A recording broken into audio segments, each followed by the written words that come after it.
kita bicara mengenai target 8% ya dalam kondisi seperti ini ya susah ya. Tetapi dalam konteks roadmap itu yang menjadi patokan dan itu yang menjadi poin diskusi di lintas kementerian ya. Kalau Anda berbicara wangsit itu oknum saja. Oke, jadi begitu Bung Bima. Tapi ini silahkan teman-teman yang memberikan penilaian. Saya ingin kembali ke Bung Rocky. Bung Rocky, kalau kita ini kan ibaratnya bukan teman nongkrongnya Pak Presiden lah. Kalau Bung Rocky kan udah tetangga mungkin sering ngopi bareng gitu ya. Jadi mungkin insight-nya mungkin lebih dalam gitu. Tapi yang saya tanyakan tuh sebenarnya begini. Ini state capitalism dengan konteks Indonesia ini dengan Presiden Prabowo yang backgroundnya militer. Kekhawatiran banyak orang itu kan state capitalismnya akan ujung tombaknya adalah militer. Meskipun belum tentu, tapi ada tanda-tanda. Tapi kita tidak mendebatkan bahwa itu baik atau buruk. Kira-kira kalau Bung Rocky sendiri, ini sesuatu yang perlu kita khawatirkan atau perlu kita bahas juga dalam agenda hari ini sebagai sebuah isu. Karena dan saya tadi balik lagi kepada aktor dan juga teknokrasi dan juga pengambilan keputusan gitu. Apakah itu nanti akan berpengaruh apabila ada sesuatu yang dominan atau pihak atau ini yang dominan dalam hal ini? Coba ya, kan sebetulnya underlying assumption atau background belief atau unbelievableness dari kondisi ini, orang menduga Prabowo cuma punya dua pilihan di ujung pada akhirnya. Secara hipotetik kita bisa duga dengan kuat berbasis juga pengalaman historisnya. State capitalism ini bisa berakhir pada diktatur militerisme. Itu yang orang takutkan. Tapi sebaliknya juga bisa berakhir pada diktatur proletarianisme. Itu aja. Sekarang masalahnya siapa yang mau menerangkan itu? Dalam kondisi presiden melakukan perjanjian politik dengan partai-partai dungu ini. Itu poinnya kan. Perjanjian politik dibuat di awal untuk mengefektifkan kabinet. Setelah hampir 2 tahun efektivitasnya nggak ada, maka harusnya perjanjian itu batal demi akal sehat. Maka bikin perjanjian dengan rakyat dong. Tapi jangan perjanjian politik menyandra secara politik presiden. Akibatnya apa? Kenapa presiden doyan pidato?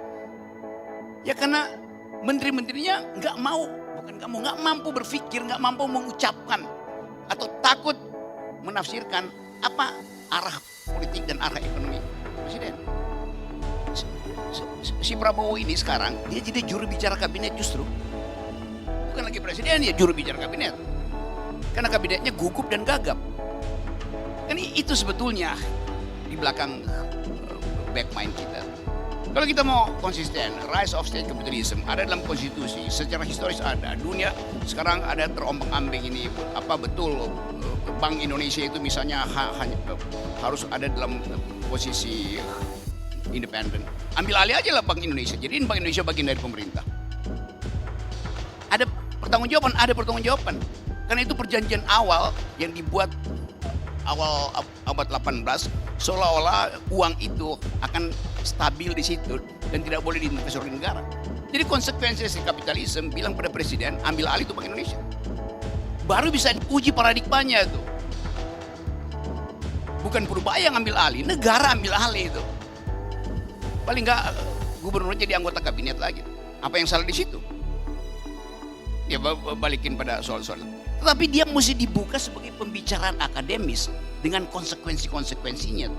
Bukan saling menduga. Kita harus batalkan koperasi. Kenapa? Karena koperasi isinya adalah korupsi. Oke, apalagi mesti dibatalkan? UI mesti dibatalkan, ada korupsi di situ. Apalagi itu LSM dibatalkan. Jadi negara ini hanya batal karena orang tidak bisa berpikir runtut. Koperasi bermasalah karena korupsi, bukan koperasinya yang bermasalah. Korupsinya yang mesti diatasi dong. Kan begitu. MBG juga begitu. Jadi sebetulnya orang ingin batalin koperasi dan MBG. Loh, itu ada di konstitusi. Konstitusi cuma bilang 2 hal. Tugas presiden cuma 2. Cerdaskan kehidupan bangsa. Artinya jangan sampai nutrisi otak itu kurang. Sehingga jumlah neuron di kepala kita itu sama dengan jumlah neuron wakil presiden. Itu mesti jelas ukurannya tuh. Yang kedua, pelihara fakir miskin. Kan itu kan basisnya tuh. Dia nggak bisa dihilangin. Yang bisa dihilangin adalah manajemen dungunya ini. Kenapa itu terjadi? Ya karena perjanjian-perjanjian politik. Jadi sebetulnya poin kita itu bukan soal paradigmnya, tapi policies-nya di bawah itu. Dan itu yang mesti di setiap malam 27 jam LSM oposisi mesti lakukan itu. PDIP mesti kritik tiap hari itu, bukan sekedar mingguan. BEM itu mesti bicara 36 jam sehari. Itu namanya kontrol masyarakat sipil. Jurnalis harus betul-betul tangguh, jangan jurnalis minta proposal ke Agrinas kan. Jadi soal-soal semacam ini yang kita mau bahas, bahwa kita mau dudukkan dulu ini problem ideologis kita. Lalu kita kunci di situ, di mana problem ideologis itu dipastikan ada dalam konstitusi ada. Sekarang kita usut kenapa akhirnya begitu jadi polisi dia jadi masalah besar tuh. Kan basisnya cuma itu. Jadi sekali lagi saya nggak ada urusan dengan Presiden Prabowo, saya ada urusan dengan cara berpikir, ada urusan dengan kedudukan historis dari state capitalism. Kalau bilang state capitalism berarti mesti contoh Singapura, mesti contoh Vietnam, mesti contoh Cina. Bukan itu masalahnya. Kita bikin sendiri atas dasar kemampuan kita membaca gerak sejarah kita sendiri. Mumpung negara mengalami depolarisasi, kita bikin aja polar baru kan. Kenapa takut? Oke, keren. Saya mau ini dulu ya. Silakan. Ini kayaknya udah gatel nih. Ya bukan cuma gatel lagi nih. Udah bingung lagi kan. Gini Bang Rocky, kalau menurut saya tetap ini masalahnya soal paradigmatik. Ini bukan masalah policy, ini masalahnya udah roots, akar. Jadi kalau cuma ada 2 pilihan, masalah ini akan menjadi diktator militeristik, kemudian menjadi diktator proletar, sudah nggak mungkin diktator proletarnya. Jadi udah langsung dari awalnya udah menggunakan instrumen militer kok. Ya justru itu kalau dia tidak ingin jadi diktator proletariat di dalam pengertian Marxisme yang masih murni, bukan Marxisme yang dipraktekkan di negara-negara. Akhirnya orang anggap ini mengarah pada diktator militerisme. Nah koreksinya di situ, bukan pada paradigmanya kan. Enggak, Apa? artinya memang Gini. bahkan bukan state capitalism, bahkan Prabowo sudah mengarah pada fasis. Karena total kontrol. Ya, karena itu tadi saya terangkan, kalau dia dari awal bersih, pergi pada Fabian Society. Kalau dia nggak mau pergi ke situ, di tengah jalan dia akan dibajak oleh oligarki, dibajak oleh militer, dibajak oleh partai-partai. Kan itu soalnya. Prabowo datang dengan ide bahwa saya akan masuk ke pasar, basisnya konstitusi. Oke, bagus. Negara mengendalikan pasar. Buat apa? Buat ide kemakmuran, buat ide keadilan. Berarti mesti ada mental yang kuat di situ.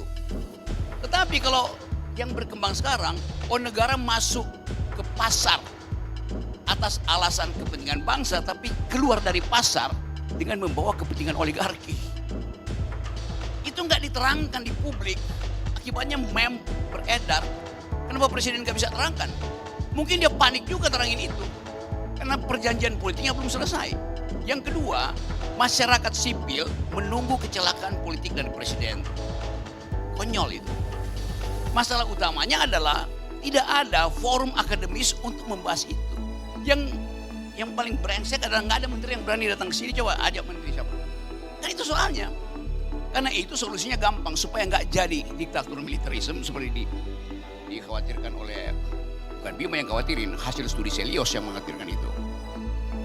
Ya lakukan radical break. Nah kalau mau melakukan itu, masih itu pilihan momentual. Tapi Bang, maksudnya itu kan ideal dengan baca misalnya buku-bukunya Prabowo gitu ya. Tapi kan realita politik sekarang, Prabowo dari awal ingin mendorong program-programnya dia, itu sudah menggunakan aparat militer. Artinya since the beginning, itu sudah mengarahnya bahkan menjadi fasis. Lalu kenapa koalisi sipilnya berhenti? Kenapa partai-partai sipilnya nggak ngamuk? Dungunya siapa? Ya karena partai sipilnya itu feodal, mau diatur-atur. Jadi soalnya ada di situ sebetulnya, dari awal itu soalnya. Menteri misalnya, kenapa menteri nggak mau ngomong? Saya cuma pembantu presiden. Di mana dalam konstitusi menteri pembantu presiden? Sejarah kita mengatakan, tanya sama Bung Hatta pidato. Menteri itu bukan sekedar pembantu presiden. Dia punya ide, oleh karena itu dia diminta bantuan.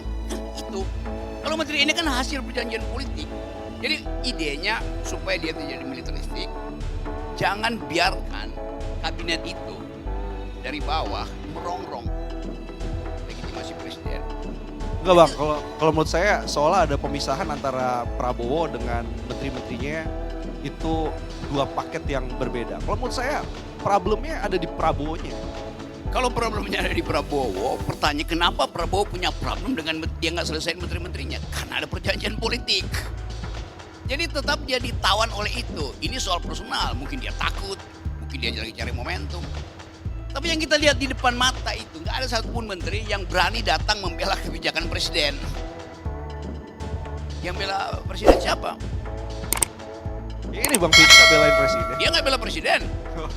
Dia berupaya untuk memahami jalan pikiran presiden dan mencari pembenaran ideologisnya, mencari pembenaran pragmatisme. Dan ini bukan pilihan pragmatis, bukan apa tadi pilihan namanya taktis atau ini betul-betul pragmatis saja. Enggak, saya mau tanya. Ini, saya terangin dulu, jangan salah sangka itu. Pragmatisme di dalam filsafat ekonomi artinya sesuatu yang akhirnya diambil setelah semua hal yang lain dihitung. Bukan pragmatisme politik, anything goes, atau oportunisme. Juga kita mesti tertib pakai istilah-istilah itu. Bang, saya tanya dulu deh. Satu round lagi, satu. Gua jawab dulu baru lu tanya coba. Oke. Iya. Silakan. Jadi gini Bang, Ya, Bang Bima. kalau Oke, memang sejak awal, ini kalau premis saya ya, apa yang dicita-citakan Prabowo, terlepas itu daddy issue, menghidupkan kembali bayang-bayang benteng dan lain-lain. Yang bahkan benteng itu sendiri pada tahun 50-an kabinet Nasir pun dicap Alibaba. Karena ternyata rentenya juga cuman cap pro pengusaha lokal. Katakanlah begitu ya, saya nggak mau pakai istilah yang ini. Pengusaha lokal tapi ternyata juga diberikan kepada Alibaba. Artinya pada pengusaha-pengusaha non lokal. Artinya kan belajar dari situ saja kalau Prabowo punya dream untuk bikin state capitalism ala dia sendiri dengan konstitusi pasal 33 dan lain-lain. Artinya kan infrastruktur dari awalnya itu sejak kapan Sumitro menggunakan kuasi militer? Itu yang jadi pertanyaannya. Kalau dari awal dia sudah menggunakan itu, bahkan gak layak dia menggunakan nama Sumitro lagi kan sebagai benchmark kebijakan ekonominya gitu loh Bang. Jadi dari awal sudah militerisme, sudah mengarah pada fasis ekonomi. Alatnya MBG, alatnya Kopdes Merah Putih. Yang karena itu tadi, seandainya yang jadi presiden adalah Bima, orang akan ngomong perbonomics, Bimanomics. Di dalamnya tidak mungkin ada militer. Karena dia datang dari tradisi civilian value. Kita lagi dorong masyarakat sipil, pastikan bahwa civilian value itu mendahului militerisme. Jadi bukan kita mundur justru karena militerisme ada di situ kan. Kan logiknya begitu. Padahal itu bukan tugas masyarakat sipil kok, tugas partai-partai yang mengolah narasi sipil itu nggak ngomong. Itu soalnya. Jadi sekali lagi, kalau disebut Prabowonomics, itu bukan sesuatu yang diseriuskan secara teoritis. Dia mau milih apa di situ coba. Jadi intinya kita dorong Presiden Prabowo ganti 70% menterinya supaya terlihat bahwa dia ingin betul-betul mengaktifkan pikiran sosialistiknya, bukan sosialisme, sosialistik. Tetapi sambil memberitahu pada Presiden bahwa, Pak Presiden, batas dari ambisimu untuk menghasilkan Prabowonomics adalah APBN. Batas ambisi politik adalah anggaran negara. Karena itu efisienkan. Jangan tiba-tiba mau lihat semua ini koperasi tumbuh, MBG tumbuh, perumahan tumbuh segala macam. Kan mesti dicicil. Nah menerangkan itu bukan tugas kita, itu menterinya mesti terangin. Gue nggak bisa nih, Ara lu berhenti sebentar dulu. Jangan pamer-pamer. Ferry lu duluan itu. Jumhur tahan sebentar tuh. Tapi yang mengkoordinir itu siapa? Siapa? Baik. Ya lu ngomong sama Teddy kalau gitu. Aduh, oke, kita berikan aplaus untuk semua pembicara. Nah, setelah ini saya akan berikan kesempatan bagi narasumber menanggap expert response. Mungkin karena waktu saya tunjuk salah satu, mungkin Kang Tata bisa, Kang Tata untuk memberikan tanggapan. Kemudian 2 pertanyaan dari audiens. Silakan Kang Tata. Ya, dari diskusi tadi sebenarnya kelihatan kan Presiden Prabowo sudah bilang ekonomi itu sederhana. Nanti yang rumit itu state capitalism.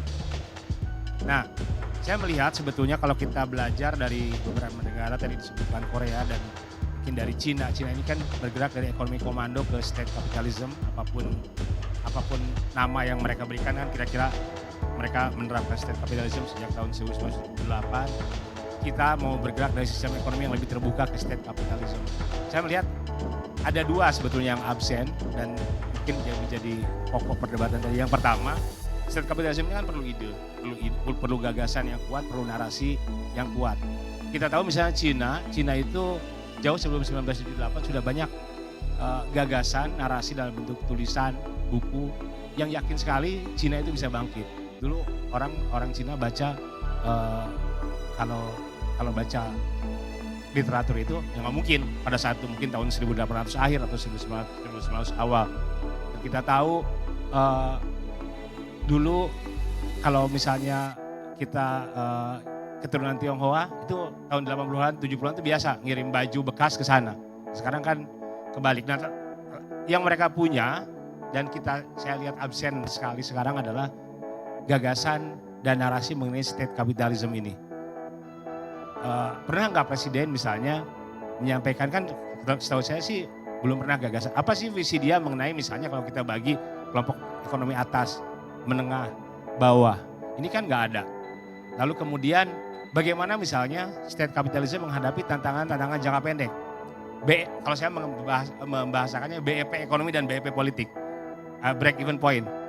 State capitalism kan perlu waktu. Nah, kita misalnya Prabowo mau menerapkan state capitalism, tahu-tahu ada surat dari MSCI, itu gimana? Atau ada rating baru dari lembaga rating kredit. Nah itu saya kira yang absen sekarang karena tidak ada gagasan, tidak ada narasi yang kuat, dan itu sebetulnya merupakan dasar bagi publik, bagi masyarakat untuk memahami sebenarnya kemana arah state capitalism dari Prabowo ini. Nah, lalu yang kedua saya melihat kuncinya tadi juga sudah dibahas, sebetulnya mengambil kebijakan yang kompeten. Nah, kita kan juga sekarang kosong di situ. Tadi Bang Rocky menyampaikan menteri-menteri sekarang tidak punya gagasan, ide untuk menyampaikan state capitalism Prabowo ini seperti apa. Saya juga ingin menyoroti sebetulnya mungkin kita juga perlu diskusi lebih lanjut mengenai tafsir konstitusinya. Ketika misalnya kita melindungi fakir miskin misalnya, apakah bentuknya KDMP atau bentuknya MBG, atau jangan-jangan kalau kita bicara praktis jangan-jangan bentuknya BLT. Dan mungkin ada sebagian MBG-nya targeted, KDMP-nya targeted, sebagian untuk BLT yang juga targeted. Terakhir saya ingin menyampaikan mengenai apa sih sebetulnya yang kalau kita belajar dari negara-negara yang sudah menerapkan hybrid state capitalism atau state capitalism, ada 3 sebetulnya. Yang pertama ini dari pepatah Cina. Buat yang suka naik gunung atau trekking ini bisa menjadi pembelajaran. Menyusuri sungai dengan merasakan bebatuan, itu yang pertama. Jadi kebijakan itu harus bertahap, ada evaluasinya dan lain-lain. Ini yang saya kira absen dari penerapan state capitalism-nya Prabowo. Yang kedua saya kira melibatkan pakar, ekonom, ahli, itu yang masih kurang, yang mau bicara. Tadi mungkin perlu ada radical break. Dan yang terakhir saya kira kita memerlukan sebetulnya lagi-lagi gagasan mengenai batas antara market dan negara. Mau sampai di mana sebetulnya state capitalism Prabowo ini dalam implementasi. Karena secara praktikal saya kira sekarang menjadi tren istilah yang sebenarnya bukan dari saya. Kira-kira kan pemerintah ini lewat berbagai kebijakannya banyak melakukan fixing unbroken chair. Kursinya nggak apa-apa, diubah-ubah. Jadi ini berbahaya sekali karena saya kira tadi disebutkan entrepreneurial state, bedanya dengan entrepreneurial pribadi adalah kita bisa coba-coba. Nah ini kan mengelola negara, jadi jangan sampai saya kira yang harus kita kaji ke depannya dan kita dorong jangan sampai, kalau saya mungkin seperti anak-anak kecil kan suka main-mainan ya. Mungkin kita semua pas kecil terus kita rusak, kita ubah terus kita nggak bisa kembalikan. Nah, hal seperti itu yang saya kira harus menjadi fokus kita salah satunya kalau kita melihat bagaimana state capitalism Prabowo diterapkan. Terima kasih Kang Tata. Oke, mungkin 1-2 pertanyaan, silakan ada. Kepada siapa langsung? Kalau tidak ada pertanyaan mungkin bisa, Mas, atau ya silakan. Langsung kepada siapa ya? Pertanyaan singkat, padat, jelas. Supaya dijawab juga dengan singkat, padat, dan jelas. Ya, selamat siang. Saya Indra dari Question Indonesia. Itu sih tadi tertarik dengan pernyataan Mas Bima yang soal RPJMN atau RUPTL tuh di pemerintah kayaknya di bawah meja gitu ya. Nah, kalau kita lihat data tuh sekarang apa ya? Prabowo boro-boro mempercepat 100 gigawatt solar panel gitu ya. Bahlil sendiri bilang sampai sekarang 5 ribuan desa di Indonesia tuh belum dapat listrik. Boro-boro solar panel, listrik aja dari PLN belum ada gitu. Nah, pengen tanya sih ke pemerintah gitu, kayak gimana sih paradigma pemerintah tuh melihat warganya dan kayak sisi lingkungannya juga. Kayak misalnya di Asmat, sekarang aja di Asmat itu padahal potensi untuk PLTMH atau listriknya itu gede banget, tapi pemerintah nggak melihat itu dan ya di sana listriknya belum ada gitu loh. Nah, penasaran aja sih gimana paradigmanya melihat transisi energi atau lingkungan pemerintah ke masyarakat. Terima kasih. Thank you. Silakan langsung dijawab, Mas Bima. Pemerintah mau jawab? Paradigma pemerintah terhadap transisi energi sebenarnya nanti di sesi 2 sih sebenarnya itu. Sesi 2. Tapi kalau Bung Fitra mau jawab, silakan. Gini, dokumennya nggak ditaruh di bawah meja ya, di atas meja dong. Di bawah meja tuh kan nggak ada tempatnya. Di atas meja itu dibaca. Karena ini ya, saya nggak tahu kalau dokumen-dokumen yang lain, tapi pengalaman saya ketika saya kirim dokumen itu dibaca presiden. Dan jadi data drivennya itu masih ada, masih intent. Terus yang kedua, kalau misalnya kita bicara mengenai nanti gimana tuh, apakah ada tadi kan bercerita mengenai transisi bersih ya. Dan dalam konteks JETP, Just Energy Transition Program, itu sudah masuk dalam roadmap pembuatan atau kebutuhan investasi kita. Jadi tadi saya sebut kebutuhan investasi kita untuk membuat roadmap energi itu kebutuhan untuk 8% 3.700 triliun. 1.000 triliunnya itu berdasarkan tadi target dari JETP. Jadi kalau dalam konteks itu, ini sekarang masalahnya kita menunggu saja. Nah, siapa yang akan menjadi operatornya dan antara? Ya. Jadi bukan nggak ada dasarnya atau berdasarkan wangsit saja, tapi itu ada hitung-hitungannya. Dalam konteks yang lain, misalnya dalam bicara rupiah, ya, saya sempat ikut hadir di bagian belakang di rapat kabinet mengenai kondisi rupiah pada saat itu, dan beliau nanya menterinya, dan juga kemudian ada forum KSSK mengundang juga Pak Peri Warjio pada saat itu dan menceritakan ya bagaimana progresnya dan apa yang harus dilakukan dan memberikan instruksi. Tapi sebelum hadir di rapat kabinet itu, beliau berdiskusi juga dulu dengan ekonom-ekonomnya.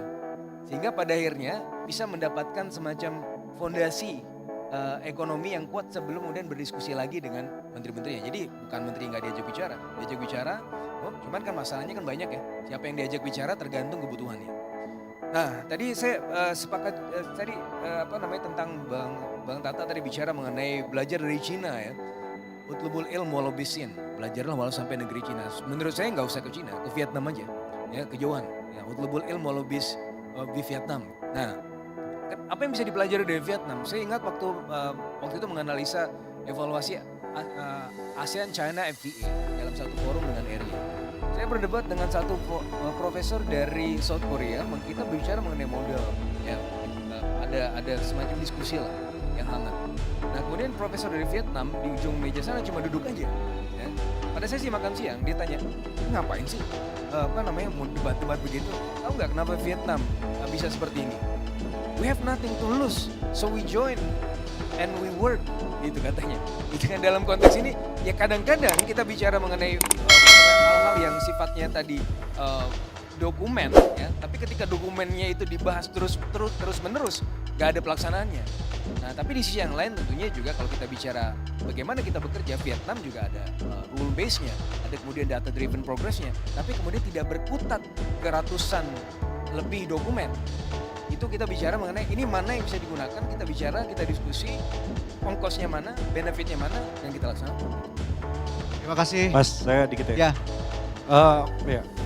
Saya cuma mau Silakan, ngomong gini Bu, Mas. silakan. Jadi kalau Prabowo itu state capitalism, maka 100 gigawattnya nunggu PLN.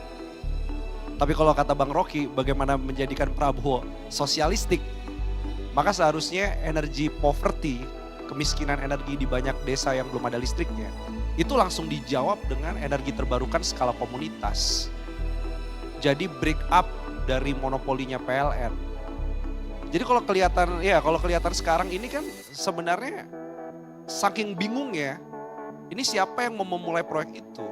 Bahkan kalau kita mengandalkan JETP, JETP hari ini masih ada orang jadi JETP delivery unit bahkan sekarang.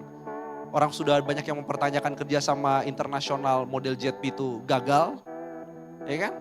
Amerikanya juga keluar dari situ. Jadi kita berharap pada siapa? Soal energi,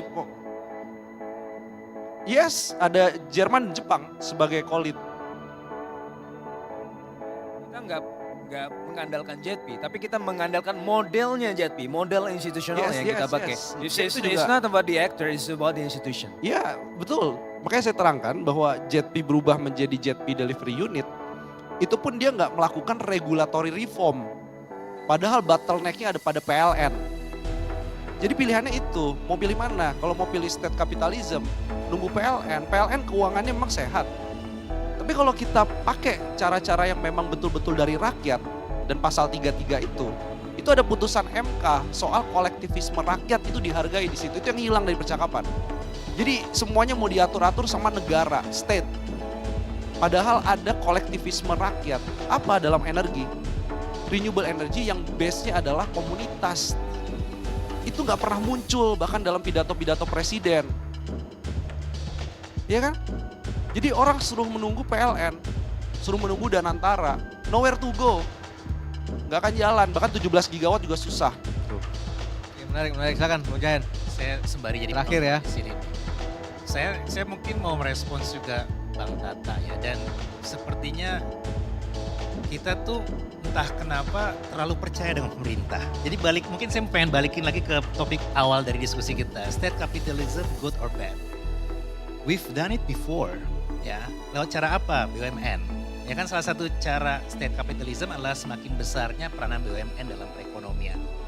Kita punya 1000-an, ya. Dan ini yang jadi PR Danantara sekarang karena dari 1000 BUMN itu hanya 8 yang bisa providing dividen buat Danantara. Jadi kalau ditanya apakah itu good or bad, we did it and it went wrong sebelumnya. Nah proses ini yang saya pengen balikin lagi bahwa belum ada upaya untuk melihat sekuensial yang selama ini berjalan tuh udah tepat atau belum. Ya ada nggak proses mengevaluasi semakin besarnya role dari pemerintah, baik nggak dampaknya buat perekonomian. Ini kan kalau kita bicara seperti stadion ya. Kita lagi di stadion, ekonominya itu stadion, dimiliki oleh negara. Ya. Terus ada wasit, wasitnya siapa? Negara. Pemainnya siapa? Negara. Jadi kita hanya menjadi penonton dalam stadion ini. Kan kita pengennya adalah, bentar saya baru ngomong nih. Jadi kita harus memastikan bahwa semua yang menjadi penikmat dari segala hal ini adalah masyarakat dan juga perekonomian. Nah ini nggak terlihat, jadi tiba-tiba ada koperasi merah putih. Padahal kita tahu sebelumnya udah ada BUMDes. Kenapa nggak ini yang dikembangkan gitu? Kita tahu bahwa pemerintah udah punya bantuan pangan sebelumnya, sebelum MBG. Dan ini terbukti membantu masyarakat miskin untuk bisa memenuhi kadar proteinnya. Kenapa nggak ini yang dilanjutkan gitu? Jadi instead of complementing ataupun memperbaiki hal yang ada, pemerintah malah mengenlarge dominasi mereka yang belum tentu mengatasi masalah yang ada sebelumnya. Jadi ini yang kita takutkan gitu, role yang semakin besar di pemerintah bukannya mengatasi market failure di awal, tapi malah berimplikasi terhadap government creating more failure yang kontraproduktif buat semua hal. Sama yang terakhir, saya mungkin juga melihat bahwa inkonsistensi dari kebijakan itu sendiri. Jadi tadi presiden bilang apa, menterinya bilang apa gitu. Padahal tugas dari state capitalism yang benar adalah mengatasi coordination failure. Jadi kalau within government nggak punya koordinasi yang benar, apa yang bisa kita harapkan dari semua hal ini gitu kan? Dan itu yang tadi kayaknya militarism dan sebagainya itu kan mungkin nggak akan bisa menyelesaikan semua problem yang telah terjadi dan di-amplify di dalam pemerintahan sekarang. Jadi kayaknya itu yang kalau kita mau balik ke pertanyaan awal, apakah ini arah yang benar selama ini dan apakah ada proses untuk mengkoreksi itu? Setiap kali misalnya pengamat ngomong bukan kita takut tapi kan kita diancam juga kan semuanya bilang pemerintah harus seperti ini seperti itu kan cuma omon-omon gitu, londo ireng dan sebagainya. So what's the point of that? Gitu. Nah mungkin ini yang forum ini saya rasa juga sangat penting biar orang juga tahu, biar diskusinya juga terbangun.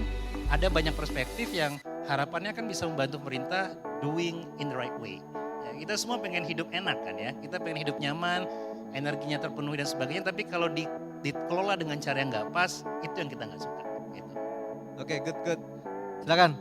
Iya, saya jawab aja ya. Jadi gini, pertama kalau misalnya bicara mengenai crowding out tadi ya. Jadi sudah ada modelnya crowding in melewat Danantara. Ya, Danantara itu mengcollaborate ya dengan private actors. Coba tanya Kadin ya, kita kan di Kadin, kita kan tahu teman-teman kita juga sekarang mendapat porsi yang jauh lebih besar ya ketimbang dulu didominasi oleh pemerintah.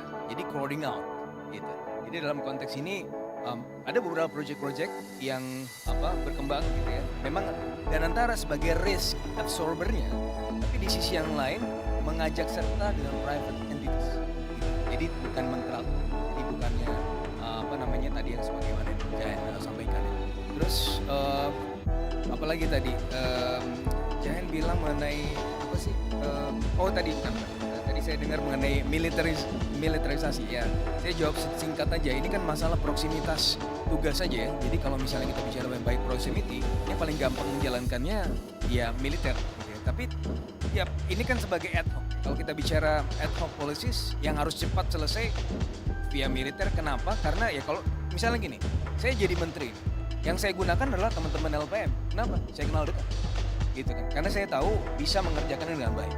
Nah, sekarang kalau misalnya kita bicara mengenai presiden yang bisa selama ini beliau di militer, maka beliau melihat juga, nih dikerjain dulu deh, maka militer di situ. Tapi kan Menteri Ekonomi minta ke ekonom, ya kan? Militer bisa ngurusin dapur nggak? Enggak kan, bisa ngurusin koperasi. Gimana? Kalau pertanyaan profesional bisa. Karena memang ada khusus tim dapur namanya. Dapur di militer gitu ya. Tapi oke lah, kita mungkin terakhir ya Danantara. Jadi ini poin yang penting ya. Pemerintah itu udah punya INA sebelumnya. Ya, INA yang mirip konsepnya dengan Danantara, co-investment dengan investor luar. Tapi prosesnya itu berjalan cukup lambat di INA. Kenapa tuh tiba-tiba pemerintah tuh suka bikin hal yang baru yang sebenarnya udah terjadi sebelumnya dan bisa di-extend, di-amplify. Ini kan yang kita selalu kritik, pemerintah suka bikin yang baru, nggak ada continuity, padahal kan di awal kampanye adalah kontinuitas gitu. Ini nggak terjadi. So again, not impactful, misallocation of resource, dan ternyata kita juga nggak punya waktu yang cukup buat menunggu semua ini. Gitu sih. terima kasih. Mari kita berikan. Jawab dulu dong. Waduh. Jadi biar masih nih. Waduh. Panel-panelnya di pemerintah. Ini biar saya jelasin. bisa kita sambung loh dalam podcast ini nanti. Enggak mengenai INA, ini kan gini kan, itu kan udah beda, pool of fund-nya berbeda ya dengan konteks Danantara. Danantara itu juga sebenarnya modelnya itu lebih ke SASC-nya China. SASC-nya China itu dalam hal ini adalah kita bicara mengenai state-owned enterprises untuk kemudian mengadministrasi aset-aset China, yang BUMN China, dan kemudian dibuat menjadi lebih efisien. Nah itu yang dilakukan dari Antara juga kan, Presiden juga udah bilang ada 1.000 lebih yang mana masa ada perusahaan energi mengelola spa. Nah ini yang kemudian harus rekonstruksi, dan itu yang kemudian sedang dijalankan begitu ya. Jadi berbeda dengan tadi jangan bilang bahwa ini akan mengenyahkan peran swasta atau terlalu dominan pemerintahnya. Dalam hal ini justru ada trimming down dari aset-aset BUMN dan juga BUMN sendiri, yang mana itu juga sudah masuk dalam dokumennya S&P. S&P melihat bahwa yang Danantara lakukan to trim down di BUMN itu menjadi salah satu poin penting kenapa kita ratingnya tidak di downgrade dan bahkan outlooknya itu tetap stabil. Mas Fitra, gimana mau lihat kinerja Danantara, laporan keuangannya sampai sekarang belum bisa diakses publik? Ya nanti Oke. nanti dikeluarkan. Jadi gini. Nanti ya, bulan depan kita buat khusus Danantara ya. Sebentar. Itu Bulan depan ya. harus dijelaskan. Jadi Bung Bima, itu kan kita bicara mengenai konsolidasi. 30 Juni katanya. Hah? Katanya 30 Juni, sekarang udah bulan apa? Iya nanti makanya dengerin saya, gitu kan. Jadi ini kan konsolidasi BUMN yang banyak, yang sebelumnya banyak yang belum listed. Nah dalam hal ini sekarang sudah di tangan BPK ya, untuk kemudian dilihat apakah itu sesuai dan seterusnya, baru kemudian di publik. Oke. Gitu. Kita Jadi tenang aja. Topik Tenang aja, khusus itu nanti Danantara bakal ya, keluar tenang. juga. Terakhir banget nih Bung Rocky, udah deh. Ini terakhir banget, sekaligus penutup untuk sesi ini, silakan. Oke, tadi kita mulai dengan upaya membongkar paradigmnya tuh. Tapi akhirnya kita terjebak pada hal-hal yang teknikalitas tuh. Bapak bilang begini, you cannot see the wood for the trees itu. Jadi setiap pembicaraan karena mengincar kesalahan, menginginkan ada yang terjebak itu, pembicaraan jadi banyak.